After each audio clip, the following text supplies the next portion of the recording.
My personal opinion is to start with the lowest risk, even if it's the highest cost per item of doing these print on demand and then fulfillment center. Like if it was me and I wasn't doing a handmade bandana, I probably would start with one of those options that would allow you the least amount of risk up front. Welcome to Life Unleashed, the podcast all about creating the best life for you and your furry best friend. If you're a dog mom on the go, juggling life, work, and the endless joys of being a dog parent, then you're in the right place. I'm Dani. And I'm Nick. And together with the incredible dog mom community from Tails Up Pup, we're here to share advice, stories, and the obsession we have over the love for our dogs. Get ready to laugh, learn, and lean on each other because life with your dog just got even more awesome. If you're looking to start a business in 2024, or maybe you have a business and you're looking for a different tactic, I thought it would be fun to talk about how you can have a business without having any inventory in your possession, because I feel like that's one of the biggest things. You don't want to have to buy inventory, or you might not have room to store inventory.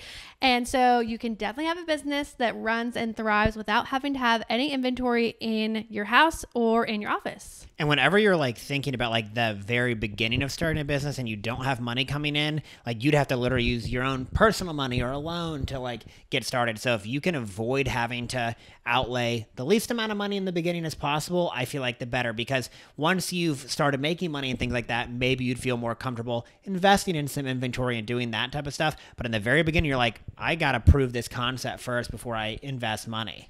So this idea came about because we actually used this concept in the beginning with our apparel. I know that some of my friends who have businesses started off this way. I don't think I know anyone who currently runs their business this way, but there are plenty of people who do.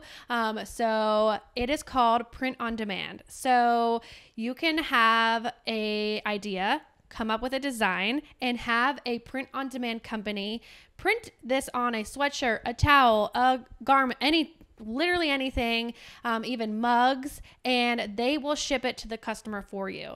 And so a company that we used, personally, we have used Printful, but there are lots of options out there. So you can look up print on demand and there are going to be options for you. So we use this for our sweatshirt designs and even some t-shirt designs in the beginning. So all you have to do is you have to be somewhat creative because you have to come up with the design. And if you're an artist, this can be a great way to prove your concept. But we even have used this more recently with our towels. And so we didn't use this company to ship them to the customers, but we bought in bulk from them, which you can also do. So the biggest downfall to a print on demand company is that the cost per item is going to be significantly higher. So if you are going to have inventory in your house and you're going to buy 100 t-shirts, you might be able to get them for $5. But if you're buying from a print on demand company, it might be $15 for a t-shirt. But you have to consider all the things that we said in the beginning. You're not having to buy all this inventory upright. You're not having to invest anything, and you're not having to have an office or space to store it, which would include, shelving or bins, and then having the actual building space for this. So you probably in the beginning would save money, even though the cost per item is higher, because you're not having to invest a lot when you might not have a lot of money to invest. And I mean, this is really good if you're just getting into starting a business to reduce the risk, but we've used this many different times already being in business to like just test the concept and see how it works, because obviously once you've bought the inventory, you're stuck with it. And so this is a very good, you could be, a seasoned business person, and this can be a very good strategy to test things out. And if you're an artist, you might want to see if people like your style of art. So you can, you're investing the time to create that design, but then you're not having to buy all this inventory, and you're able to send it, upload it to these companies, and then they will ship it for you. So it is a really great option. And yes, the cost per item is higher, but I think it is a great place to start. And maybe it would be great for you long-term in your business. Some people use this forever. And I know like a lot of times people talk about like, and this is for us too, you don't know which designs are going to do well. And obviously if you're buying the inventory and storing it, you can't probably afford to test out 50 different designs or 100 different designs even. But if you're using like the print on demand, you literally on social media could like put out 100 different designs and like just see which ones end up taking off. You're able to still take the orders, even though you're not going to make nearly as much profit on it. You're able to ship it out, see which ones are selling, and then, okay, now that you've established, okay, these are my top 5 winning designs, now I'm going to buy, you know, the inventory and store it and do those things. And you didn't really have to take on any of the risk besides, you know, getting all the artwork. And you also have to think you don't have to spend any time managing inventory, shipping, all of that. So if you want to have another job, or if you just want to have more time, like if it was me and having a newborn, I might choose to start my business that way because I'm not having to spend that time and I get to spend it with my child and I'm still having this business. And, you know, a lot of people might not even know that you are having someone else ship them. Now, if you care about packaging and marketing and materials, they're not going to use yours at a print on demand place like this. They're going to just ship it in a basic poly mailer or box. So you have to keep that in mind. But at the end of the day, those things are going in the trash. So it might not matter, especially in the beginning. Another thing I was also going to say that they offer that's really nice is mock-ups. So you can see what it's going to look like on these products. And a lot of times they have sweatshirts on models or like mugs in kitchens. And so you can also use those for your marketing, and you know, it's kind of like a free option. And then if you want to purchase one of the items to ship to you, you know, you can photograph it on yourself or in your house or how you would style it, and also have those for marketing as well. Besides print on demand, I feel like that's like literally the no inventory model. There are other things that you can do that I would say are either reduced inventory or kind of like less work. Obviously, the print on demand is there kind of fulfilling all of that for you. But if you have a physical product that you don't want to like have to store and you don't want to have to be the one doing all the shipping, you can have, what is the name fulfillment of them? centers. Yeah, fulfillment centers. So fulfillment centers, you know, can do a lot of that hard work for you. Now you're still having to send them the inventory, but they're doing a lot of that back end hard work for you, which is a cool option. Yeah, if you have money to invest in the product, or you want to save and make more margins, but you don't have the time or the facility, then that is a great option. And it's becoming more and more popular now. So there's lots of options out there. And I know personally, like I followed an influencer, Tara Michelle. And so she wanted to start a clothing brand, but she didn't have the time to ship all the orders. She didn't want to have a whole staff, and she didn't want to, you know, have a building for this stuff. So she used a fulfillment center, and it worked great for her. So like there are lots of people who thrive on this, and I think it would be a great option. We've thought about it, but for us, like our handmade products, it just doesn't really work out for us. And we decided to buy the house that had space for it. But if we didn't and we had a pre-made product, it would be a great option. I think, you know, the reason I brought that part up is I think maybe you start with the print on demand, and then once you've found out what your winners are, maybe you still don't want to have an office space or have your house taken over. So now you're buying the inventory, but you're sending it to a fulfillment center. So that could be a good next step. The downfall I would see with a fulfillment center is like you're now like working on someone or like relying on someone else. And so like if things fall behind a timeline, or they might lose, they might make a mistake, like there's going to be some type of margins in all of those realms. So just keep that in mind.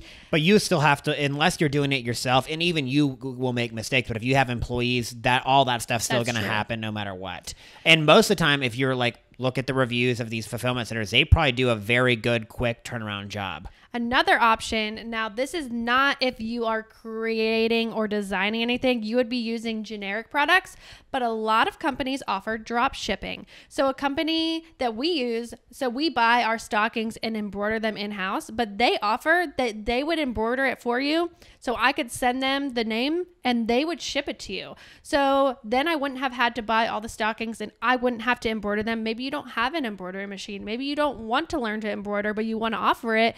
There are companies out there that will do it for you and ship it for you. And so then you don't have to ever house any inventory, create anything, invest in those machines. And the stocking company is just an example. I mean, a lot of companies that we see in the wholesale market offer drop shipping. Even some of like the dog toys that we buy, those companies offer drop shipping, which is really cool. And if they don't have it on their website, a lot of times you can reach out and see if they would be willing to offer it. For us, like I've considered it for our wholesale people. It definitely would be more expensive than like the prices that we offer wholesale because there would be a lot more involved. And we are able to offer our wholesale prices because we can do these items in bulk where they would then be ordering one at a time. So then the price would definitely have to be higher.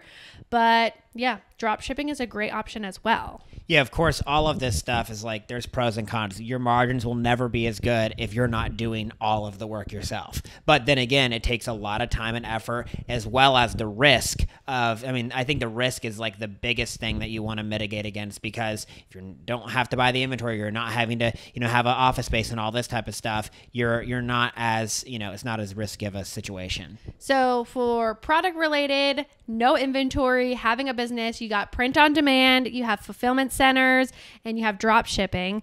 But another thing that I had in mind, if you are wanting to have a business and have no inventory, it doesn't have to be product or even service related. There are digital products now. So you can create Canva templates or, printable things, wallpapers. I even think like affiliate stuff can go into that category because you're never you're just promoting someone else's product that you think. I think that's a different category even. Yeah, it is a different category, but it's still a product list type thing. You're not selling the product or saying that you're selling it. You're just promoting someone else's product and making a commission.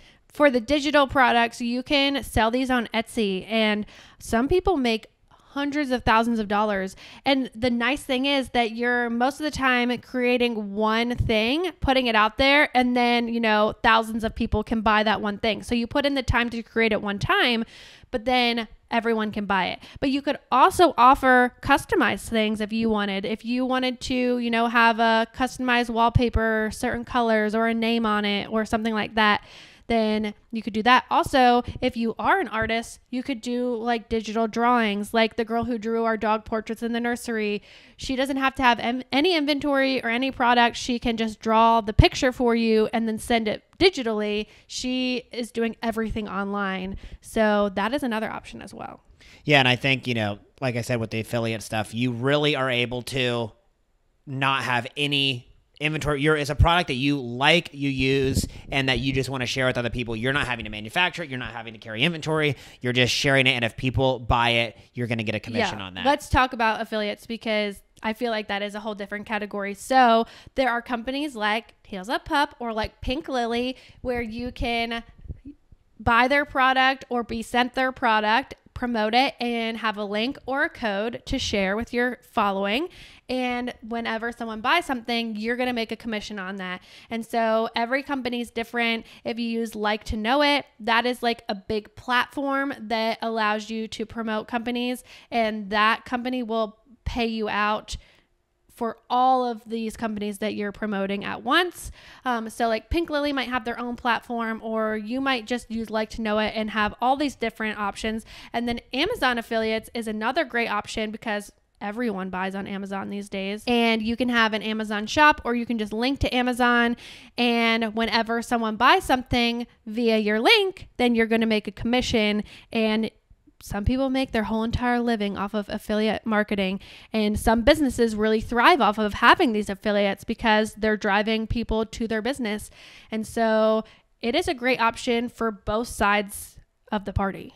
Yeah, again, it's like a big reduction in risk. And so often of the time it can be super authentic because it's a product that you're already using, loving, and you're just kind of like sharing that with, people in the world. And if they also agree, then you're going to make a commission. We talked about this when we talked about why we aren't doing boutique clothing items. And really we started with the affiliate, and we're kind of going back to that. I haven't done a ton of it because I was pregnant and I wasn't wearing a lot of cute clothes. But now that I'm going back into it, like I'm going to link to the clothing that I'm wearing and hope that you enjoy it. If you like to buy it, then we might make a commission on it.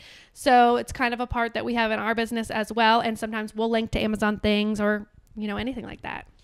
Another thing that is this, I think we're moving a little further away from like the zero risk, but that is like handmade products. Anytime that you're going to invest more of your time and effort into something, you can really reduce the overall cost of the inventory. I'm thinking specifically like for our business, the embroidery or the bandanas as an example. It's relatively cheap to buy, just fabric, for instance, where a lot of the, time and effort comes in is taking that fabric and turning it into the bandana. So we're really using kind of our set sweat equity, but now you have to buy the sewing machine, things like that. But once you have the machine, you're really just a very low inventory expense up front, and then turning that into a finished good that you're then selling. And similar with the blank stuff for the embroidery, we're buying a totally blank item. It would be much more expensive if we paid someone else, a print on demand or someone else to do it and to embroider it or to,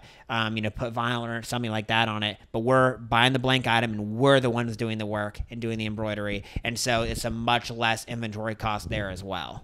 Yeah, it's a little bit of a stretch from the title of not needing any inventory, but I mean, it is pretty accurate. We don't have bandana inventory. Most of the time, it's just bandana fabric. And in the aspects of small businesses that we would be comparable to in revenue, we really don't have a lot of inventory compared to those other businesses. Right. And it is a stretch, but it's like if you thought of like if you didn't want to do any of the sewing and do no like hand making on your own, you would be spending 10 times the amount of money on that inventory. Versus for us, we're buying say $100 worth of fabric and that can be turned into X amount of bandanas. And so we're creating, a finished good versus, a non-finished kind of material in the fabric. And another business that you could do with that is the sublimation, because we buy our blank mugs, but then we can put anything that we want on them. So we do have inventory of mugs because we bought, 36, 100 mugs, but they're blank.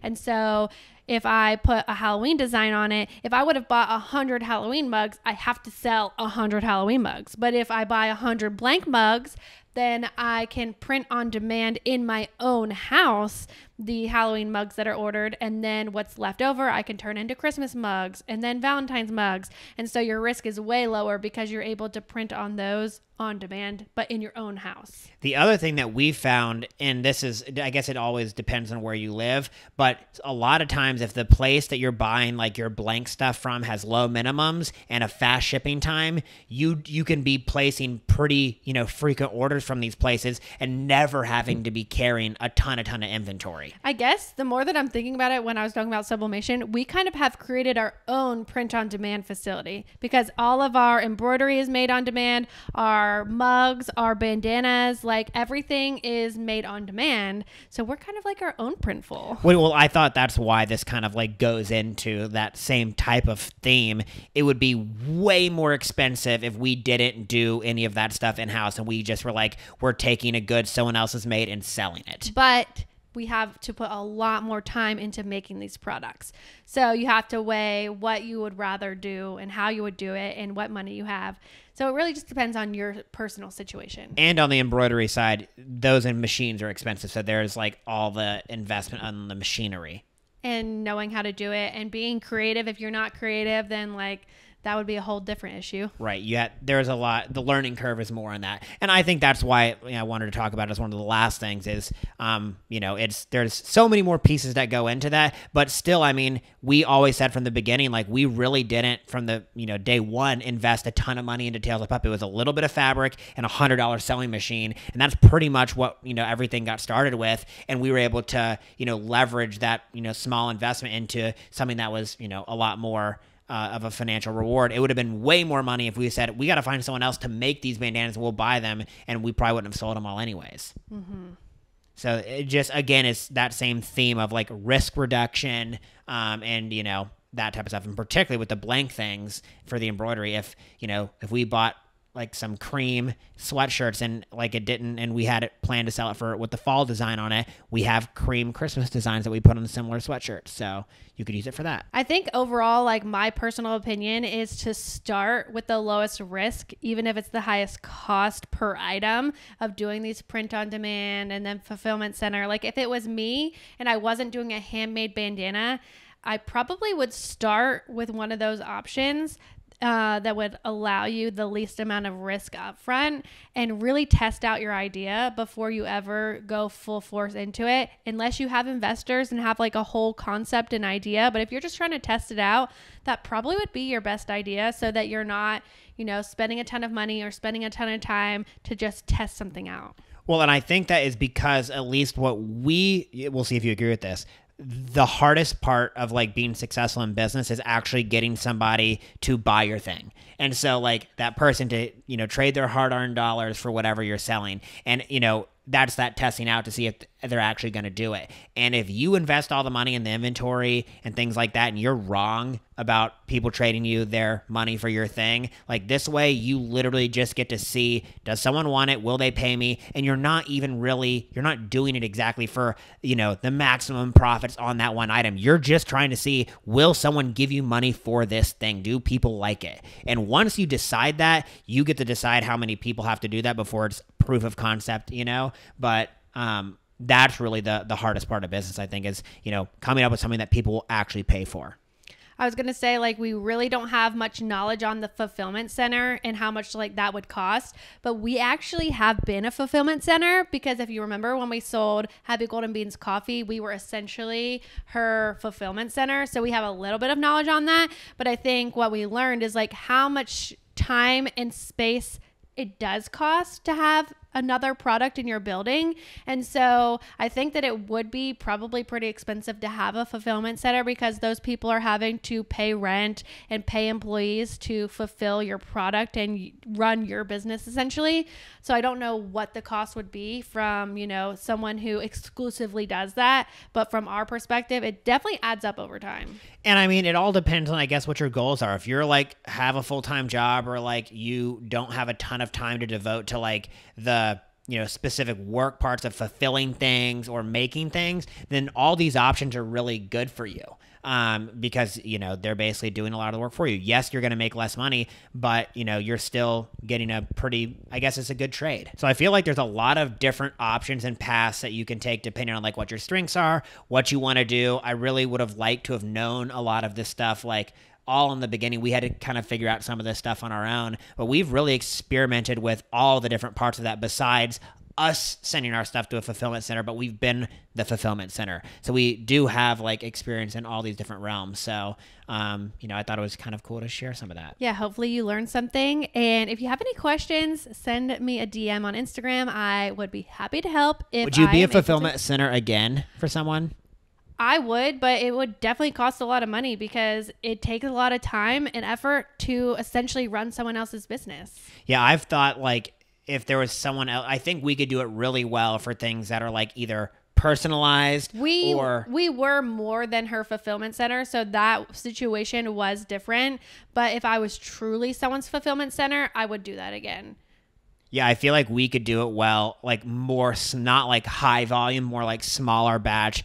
People that want to personalize stuff, like helping another business do that stuff, because that is within our wheelhouse. I feel the opposite. I wouldn't want to personalize products for someone else, because it's already a ton of work and you have to be so careful that you're putting the right name on the right product. I was thinking like if it was simply a product that I just had to ship, like the easiest situation, I probably would do that. Yeah, I mean, that would be easy, but doing personalized bandanas like at a wholesale level, that I would do. But like running someone else's like whole bandana business, basically, I probably wouldn't do that, because it'd be so much work. Yeah, it would be. But I mean, at the same time, like, if the margins are correct for both parties, then you never know. Thank you guys so much for listening. Again, I hope you found something useful or interesting, or maybe you learned something new, and we'll see you guys next time. Bye.